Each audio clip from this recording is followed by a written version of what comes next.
Hi guys, I'm Luis Pedron for Cinema Daily US, and we're so excited to welcome the world famous Piolo Pascual from the Philippines. And I am giving you the key to my city, sir. Oh, wow. Welcome Thank to you. New York Asian Film Festival. That's nice. Di ba? Kuya lang. Thank you. So we're so excited. Manila's finest, loosely based from real life, I guess, right? Up. From a group of cops from the late 60s and 70s. And how did you actually research or prepare for this role? And did you base it from a character or police character that you find yourself? Or? Well, initially, when they gave me the script, it was a ready script. So what I would always do when I take on a role, especially if it's a period film, I would watch the videos of when the time is set. I'd observe how people were, how they would dress, how they would walk, how they would talk.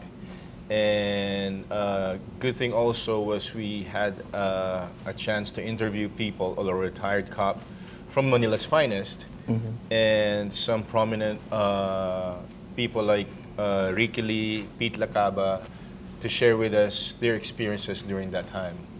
So we were able to kind of understand better, since we were not around during that time yet, to understand how things were during that period. And you're not going to believe I was already alive during that time. You I'm don't 75 years old. No way. Oh, salamat to. Thank No you. way. 75. Wow. So, Galing. your performance, I feel, is going to put you in the international map. I know you're going to get roles from this, from different films. You're going to meet a lot of filmmakers here at this prestigious New York Asian Film Festival. And your performance is grounded, subtle, and I feel this is an award-worthy role. So may I manifest for you that you're going to be more famous than what you are. You're going to be an international star. So how do you feel about this manifestation of mine? I'll remember you. Yes. Luis Pedron, the 75-year-old Filipino. Yeah, let's claim it. Amen. A lot of things I say actually happen. All right. My team believes in that. I believe it now. Amen to that, yeah. So what makes your character more complex is the story, the script, and the director allowed you to have relationships. They showed your relationships with your wife, your daughter, and your number two, and then your colleagues, Yes. your squadron mates, and the hierarchy, and your rivals. Yeah. So was there any most difficult role amongst all those relationships that were portrayed? Well, one thing I can say is that he's very grounded in such a way that he's not pictured to be like a picture perfect cop. You could say that, you know, he had like an affair on the side, which was a norm back then. I can relate to that. But what's nice about him is his integrity as a cop. It's not that he couldn't be swayed, but he knew the job. He knew what he had to do, and he really loved his job. He really loved wearing the uniform, and for him, it was what identified him as a person, what made him needed in the society.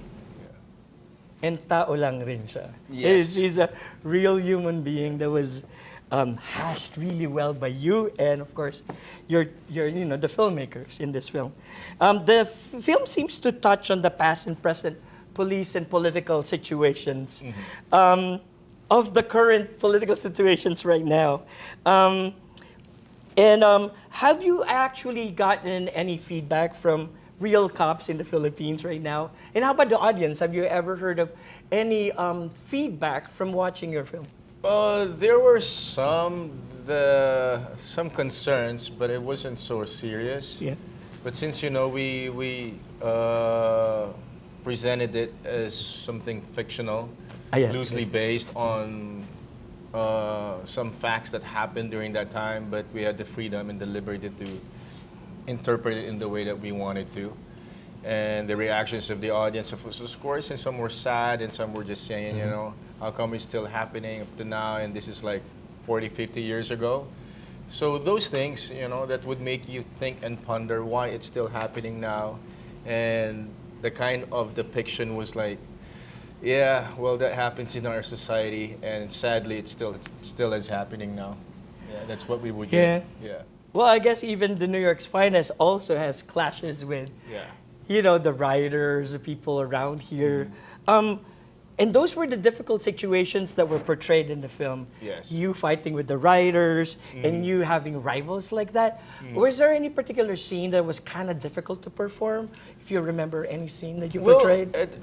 there was one scene when we had to stop a riot, and Yeah. you could see the aftermath of it. Like everyone was wounded, everyone was bruised, and then my daughter was supposed to be in it. Yeah. So that inner turmoil that you don't want your family to be part of it, but they were standing for something they believed in. So that was really hard for me character-wise because I wouldn't want to be in a situation where I have to see all the rioters getting hurt, and then my son or my daughter is there, right? So it was really hard for me to take that. And I think I saw it in your eyes. Yeah, thank in, you. in that particular performance. I know that was probably difficult to portray. Please talk about your castmates. Enrique Gil, of course, you got Romnick there, you got Joey Marquez, and you're reuniting with Rika. Yeah. So, any fun experiences with these people? I bet they're fun-loving. And any fun anecdotes you can talk about in shooting this film? Well, the four of us, we were called F4. Romnick, Ken, Chong, Joey Marquez. Were you a boy band before? No, no, no. Oh, sorry. Whenever they would call us to the set, we're calling the F4 to the set because we're always together. We're always in Okay. the huddle. We were always talking about stuff. And Joey Marquez is such a comic, so He is. he lights up the room.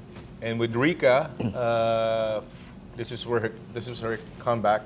I worked with her several times before when we were growing up, and she has that classic beauty that would transport you back to the 60s. So just by looking at her being all made up, and she really looked the part. Yeah, she actually did. Yeah. And then I guess if you don't mind me asking, do you have any advice to young filmmakers out there, or directors, or actors who wants to pursue this dream of ours to becoming a performer? Just to be brave, just to be open, and just to not limit yourself. I mean, like when this was offered to me, it was a full circle moment because I remember from 25 years ago when I did Decada 70. Yeah. It was also about martial law. And martial law. So it brought me back to that memory wherein I had to go back to how it was before. It's bittersweet, but Yeah, it's yeah. nice to do something like this because whenever Direct Raymond would like come to the set and our production designer Digo Ricio would set it up, I would be a fan. I would be a fan looking at the set, even to the most minute details of the vinyls, the lights, the clocks and everything. It The was details, down to right? the last detail. It was Yeah. all period pieces. So it was a delight to see the set, and like what Direct Raymond was saying, it's like a landscape. It's a portrait. It's something that would make you feel. You wanna watch more period films because it will remind you of how it was back in the day for the Philippines and how simple life was. And talking about your relationship, and as a fan of, this is the last question since Yeah. we're talking about period. Uh-huh. You're a fan of Direct. I always ask the last question is, what's your relationship with your director, Raymond Red? My relationship. It has to be only positive things about him. I'll He's try. not listening. I'll try. No, Direct Raymond Red. Yes. My gosh, you won't even notice that he's there. He's very quiet, but he's very collaborative. He knows what he wants. I would always end up just watching him from behind when he would give instructions. And him being an icon in Philippine cinema, I'm a big fan, and just watching him work and have his team work with him, you'd be surprised. One of our gaffers is the oldest gaffer in the Philippines, still working because it was Direct Raymond. He's older than 75. Is he? He's around that age. Yeah, Okay, he's my yeah. age then. So he has his team, Yeah. and they were all just working hand in hand because they had one objective to do, and that's to follow what Direct was saying. Is I never had a hard time getting instructions from him or listening to him because I knew for a fact he knew what he was doing. And it was an experience for me to be directed by Direct Raymond Red. So for me, it was a treat. It was like a dream come true to be helmed by Direct Raymond Red. And for me, it's a treat too to interview you. and to manifest for you that you're going to be winning awards for this film Let's and go. landing international roles because of this film Thank you. festival. Thank you, sir. Amen to this. Manila's finest. Please watch it at the New York Asian Film Festival. I'm Louis Pedron for Cinema Daily US. Thank you. And Sir Piolo Pascual. Gang member, ang biktima. Malaking gulo ito. Akala ko ba under control niyo na yung mga gang? Sputnik ang nagsimula ng gulo. Kayo rin natatapos nito. Wala nang susunod na mamamatay. Kuha mo.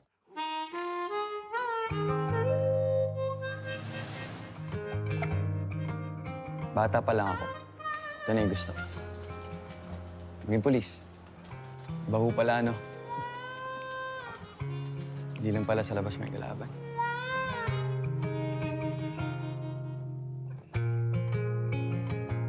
Ito lang kayo. Kami, nandito. Kahit anumang malaman ninyo, hindi nyo maiintindihan. Hanggang saan nyo ba kaya dalhin to? Kung wala namang pupuntahan, baka pa tayo magmamatikas, di ba? Isipin mo mga kaibigan mo, lalo na ang pamilya mo.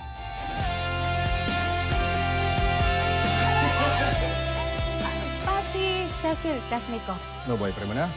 Hindi ho. Hindi pa.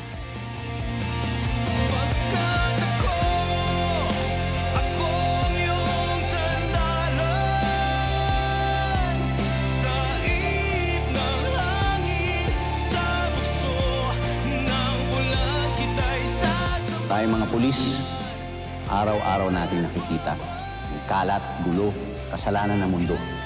Kung gusto nating magbago ang Maynila, kailangan manggaling sa atin ang pagbabago. Pag-isipan nyo kung karapat dapat pa rin kayong tawaging finest.